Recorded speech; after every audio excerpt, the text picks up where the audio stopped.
So, thanks, Aaron, for joining me. You have now had the machines for quite a while. Could you tell us a little bit about your company? About 14 years. 14 years, I guess, yeah. Yeah. Well, we started the company in 2008. Primary was to actually use the potatoes and onions and carrots from growers that we had existing to offload their composite grades and their number 2 grades.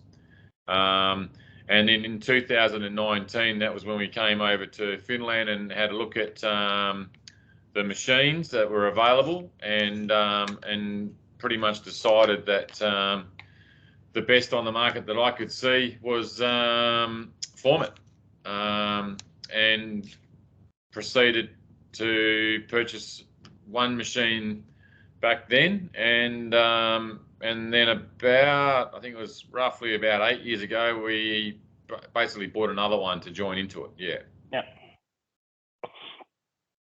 And what made you choose us for the second machine also?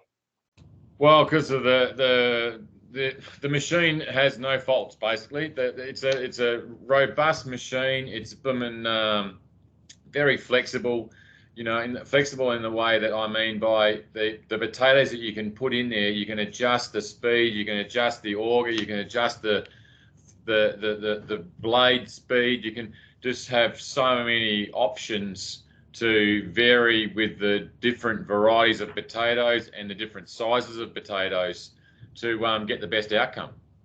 Yeah. And what is the maximum output capacity that you've reached with the 2 peelers now, with the carborundum and then the combination peeler?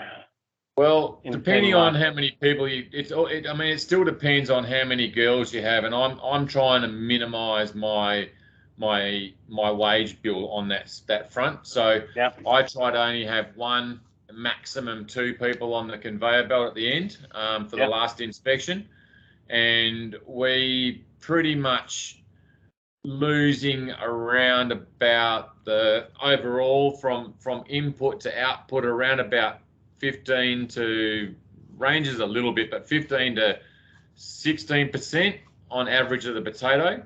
Yep. But on doing that, we can get out around about 3 to 3.5 ton an hour. 3 to 3.5 ton per hour. Yeah.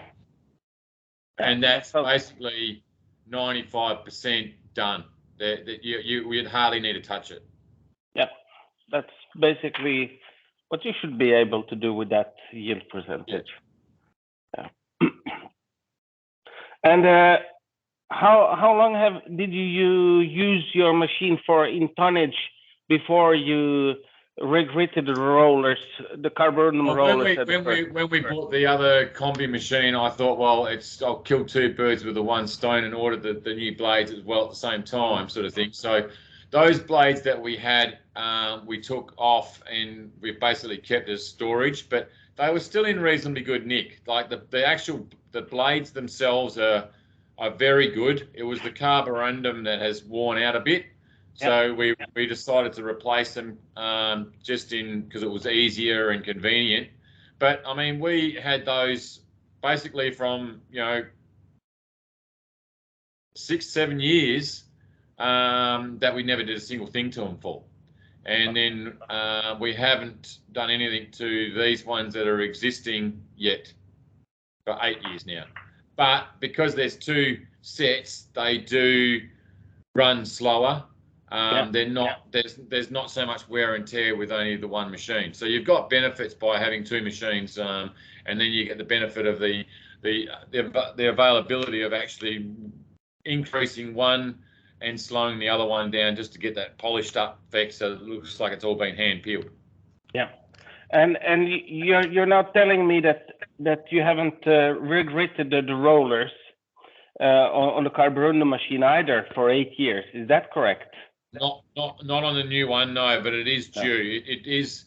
There is some wear and tear on there now that it probably does need to be redone. Yes. Do you have a figure just approximate figure about how many tons you have passed through that machine before? Just approximate. Well, we do around about 3,500 ton a year. Yeah. So, and that has been there now for 8 years.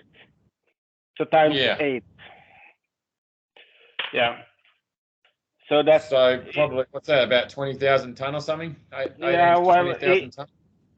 Yeah, it's 25 almost. Well, there you go, fair bit. Yeah. So that's quite good, and that's also it's quite remarkable for a abrasive peeler that to handle that kind of amount, but that's due to the rotation speed of the rollers, I guess, and also I think so, and also we have all of our product that goes through is washed.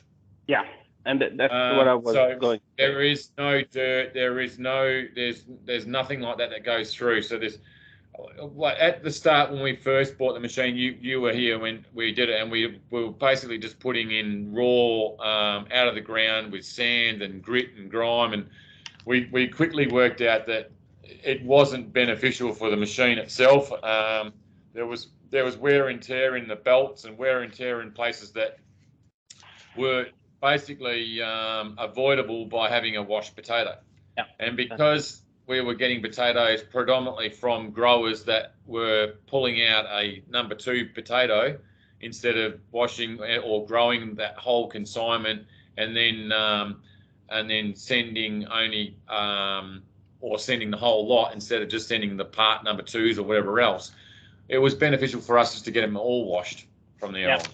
Yeah. So we've got a couple of growers now that solely grow for us, but they still wash it for us. Yeah. So with 14 years of experience, would you recommend your colleagues our machine?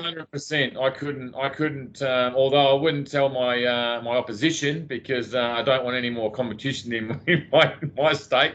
But most definitely, they are well and truly proved to me that they are a force to be reckoned with. They wear and tear and breakdowns and that are minimal.